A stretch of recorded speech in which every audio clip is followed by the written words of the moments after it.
Gaganapin ang second quarter nationwide simultaneous earthquake drill nitong Hunyo 19.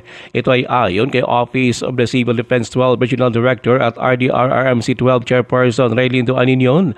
Binigyan din pa ni Aninion sa isang pulong balitaan ng earthquake drill sa susunod na linggo ay nakatuon sa tsunami response, partikular na sa bayan ng Calamansig at karatig na coastal town sa Sultan Kudarat. Sa pamamagitan nito, ayon pa kay Aninion, ay masusubukan ang Regional Response Plan for OCD 12. Layo nito ang magkakaroon ng coordinated at epektibong pagtugon sa anumang kalamidad at matiyak ang kaligtasan ng mga mamamayan.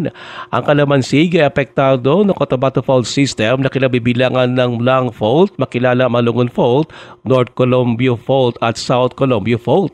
Ang mga fault na ito ay aktibo at may history na naging sanhi ng mga pagyanig sa reyon. Dilinaw naman ni Aninion na hindi pa rin nawawala ang nakasanayan ng duck cover and hold sa susunod na earthquake drill. Pero ayon pa kay Aninion, dapat maging handa pa rin ang publiko saan man sila naroroon sa panahon ng emerhensya. Ruel Osano, NDBC, Bida Balita.